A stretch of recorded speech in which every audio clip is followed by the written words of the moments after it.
Olá, seja bem-vindo, bem-vinda. Quem são os personagens negros da história do Brasil que você conhece? Zumbi dos Palmares, Dandara, Chica da Silva, esses com certeza você já ouviu falar. Mas há muitos outros, políticos, artistas, religiosos, gente que fez e faz a história do Brasil e que ainda não teve seu nome reconhecido ou registrado em algum compêndio escolar, compêndio cultural. Invisibilidade dos personagens negros. Eu sou Etel Corrêa e este é o Fato em Foco. Luiz Gama foi ativista e político negro. Ele nasceu em 1830 e morreu em 1882. Mas você sabia que o Brasil já teve um presidente negro?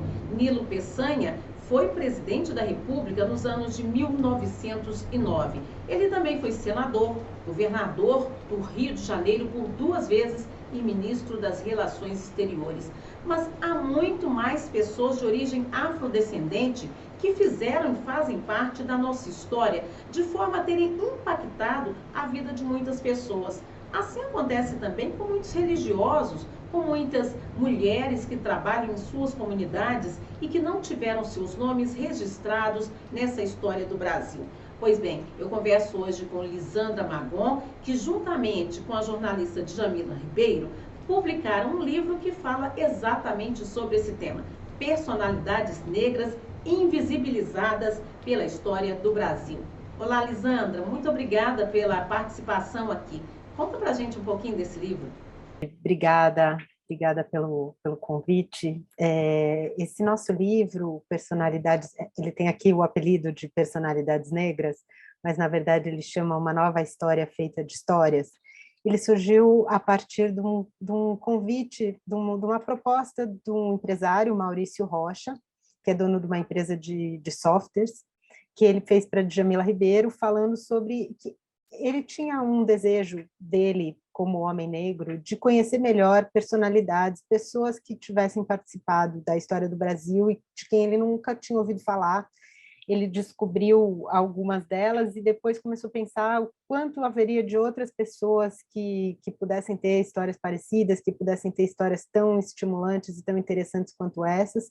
E aí ele resolveu procurar a Djamila Ribeiro e se ofereceu para produzir, né, para bancar a produção desse livro do início ao fim, a partir de um edital. Aí a gente propôs esse edital ano passado, a Djamila Ribeiro comprou a ideia e adorou, e aí trouxe para a gente, que publica os livros dela. Então, a gente abriu um chamamento público para autores e autoras negras de todo o Brasil proporem biografias curtas de pessoas que tivessem tido uma importância para o Brasil, para a história em geral, e que daí tivessem, que também fossem negras de qualquer época, de qualquer lugar do Brasil, o mais amplo possível. Então, foi daí que veio essa proposta do livro. E como foi o processo de escolha dessas personagens que tiveram as histórias contadas? O processo de escolha das personagens aconteceu a partir desse envio, né? A gente abriu esse edital durante um certo tempo. Pessoas, especialmente, principalmente acadêmicos, pessoas que estudam essas personalidades, mandaram esses textos para a gente, para serem selecionados, né?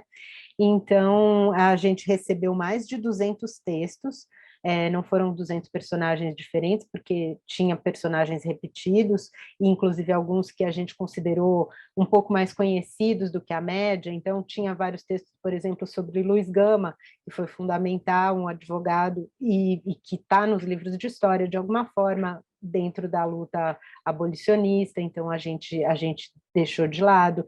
Laudelina de Campos, que foi uma pessoa fundamental para a luta das trabalhadoras domésticas, uma pessoa que fundou o primeiro sindicato e que, de uma certa forma, é uma pessoa estudada pela academia havia mais referências, vieram alguns textos sobre ela, e assim de outras também que a gente também está pensando aqui, o que a gente consegue fazer com esse material para ele não ficar perdido, porque são materiais muito legais. Mas a gente também usou esse critério, né, de quem fosse realmente desconhecido do público e que tivessem as histórias mais inusitadas e tudo, eram algumas das que a gente estabeleceu como critério na hora da escolha. Agora, Lisandra, conta pra gente um pouquinho sobre essas personagens. Quem são essas pessoas que tiveram suas histórias contadas? São histórias todas muito interessantes, né? A gente... um dos que eu me lembro, que eu acho bacana de citar, é o professor Emetério José dos Santos. Aqui está a reprodução da imagem dele.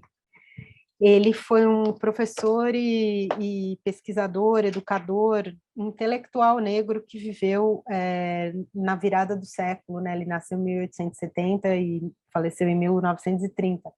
E ele já tinha uma cartilha, um texto, uma cartilha infantil que falava de assuntos antirracistas. Isso nessa época, né? No início do século XX. Então, a gente ouve muito falar sobre, né, escritores e, às vezes, pessoas que foram racistas nessa época e tudo, e daí você fala, mas era da época, as pessoas ainda não tinham a noção que tem hoje. Bom, já tinha gente que tinha, então essa é super importante a gente trazer esse personagem para mostrar que, sim, já tinha gente pensando nessas questões, já tinha gente tentando entender as dificuldades da população negra pós-abolição, em momentos em que a gente acha que todo mundo era igual e todo mundo era racista, e isso não acontecia. Então, esse foi uma das histórias que me pegou. Outra história que a gente acabou colocando por fim no livro, que não estava na primeira seleção, mas que a gente considerou bastante interessante, justamente pela forma como o texto fala, é esse daqui sobre um personagem chamado Ventura Mina. Ele participou de um dos primeiros protestos e greves, vamos dizer assim, de escravizados por melhores condições de trabalho, de uma forma assim, de uma relação realmente de exigir melhores relações de trabalho mesmo, né, dentro dessa lógica.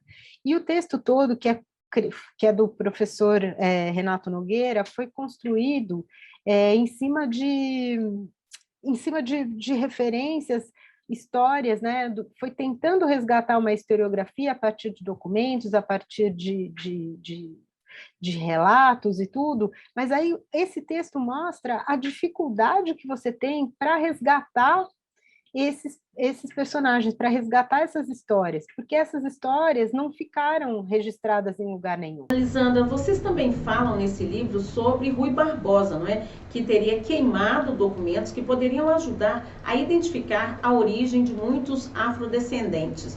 Como que isso entra nesse livro? E esse texto fala também sobre a questão da documentação e da dificuldade e do que aconteceu depois da abolição, quando o Rui Barbosa decidiu queimar todos os documentos relativos à vinda das pessoas escravizadas para o Brasil, porque dizia que queria eliminar essa mácula da nossa história. Estamos entrando numa república, o Brasil tem que apagar isso da história e tal.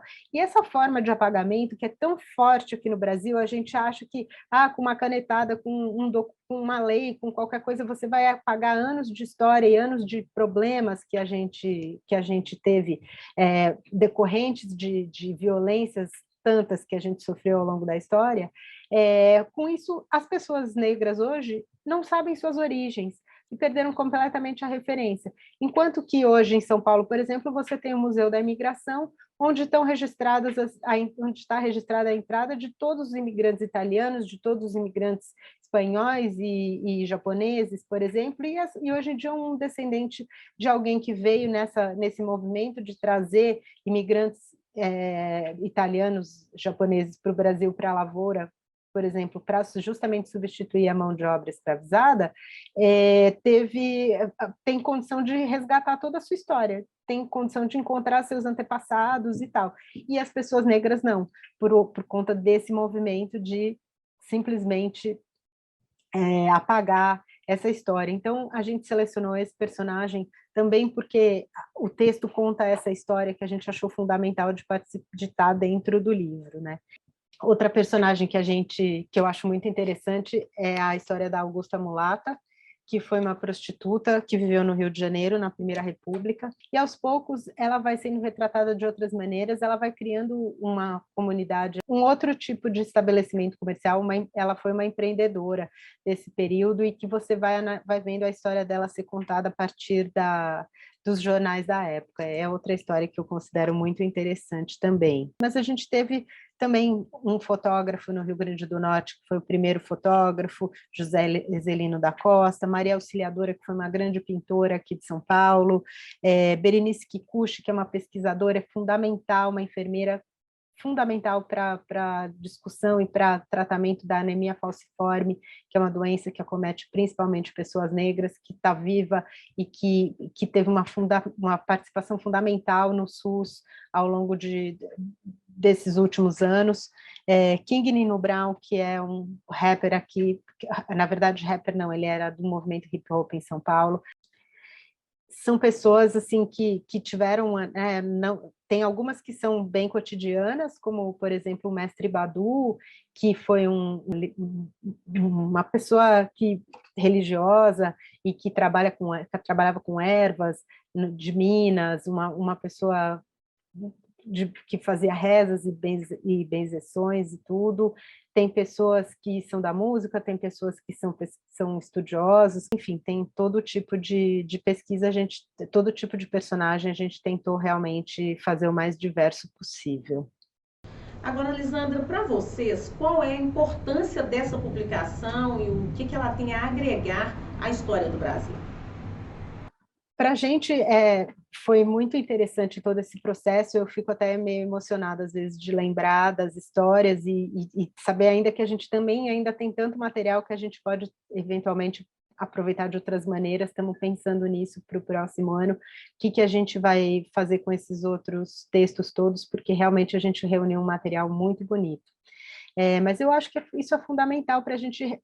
O título que eu acabei dando para o livro no fim foi esse, uma nova história feita de histórias, porque essas micro-histórias, essas histórias dessas pessoas, elas estão contando uma nova história do Brasil. A gente tem que conseguir mostrar que esse país tem outros valores e foi formado de uma forma diferente do que os nossos livros de história tradicional, que reproduzem o discurso colonizador, contaram para a gente até hoje. Então, eu acho que é nesse sentido que é fundamental todo brasileiro, independente de ser negro ou não, conheça outras histórias e vá atrás e vá buscar outras referências para que a gente consiga ter para a gente reconhecer nossas raízes, para a gente reconhecer nossas origens e nossa força dentro dessa ancestralidade que é tão mais ampla do que a gente foi educado para saber até hoje. Realmente acho que é um pequeno passo, né? São apenas 16 textos, em princípio, mas que mostram, que colocam você ampliam o teu olhar no sentido de ver que a história é muito diferente do que contaram para a gente até hoje. Eu te agradeço muito pela participação aqui, parabéns pelo livro, e eu queria que você deixasse o seu recadinho, a sua mensagem. Te agradeço muito por essa oportunidade, é muito legal poder mostrar. Deixa eu mostrar a capa do livro aqui, ele está super bonito. A gente ilustrou todo esse volume com essas imagens produzidas em stencil pelo Robson Moura, que é um artista de rua aqui de São Paulo, que trabalha na Avenida Paulista. Ele produz imagens de personalidades negras e faz esses quadros que a gente reproduziu aqui, a partir de fotos e tal. Isso também, a gente teve toda uma pesquisa nesse sentido para tentar. Algumas pessoas que tinham algum registro histórico em foto, né? Outras a gente reproduziu, esse é o Mestre Badu. Outras a gente reproduziu a partir do que poderia ser, das referências que a gente tinha de origem dessas pessoas, e a gente criou uma imagem para elas para registrar esse trabalho. E o Robinson foi fundamental nesse processo, porque ele realmente reproduziu de uma forma muito legal, muito interessante e deu outra cara aqui para o livro para a gente. Então, eu acho legal a gente contar essa história também. Queria agradecer muito obrigada pelo convite e muito obrigada por falar do nosso livro. Muito obrigada, então, Lisandra. Obrigada a você que acompanhou a nossa coluna. Me siga aí pelas redes sociais. Eu estou lá no Instagram, Etel Corrêa Jornalista. Estou também no Twitter, Etel_Corrêa. E fica a dica desse livro para a gente aprender um pouco mais sobre a nossa história. Valeu pela companhia. Este foi mais um Fato em Foco.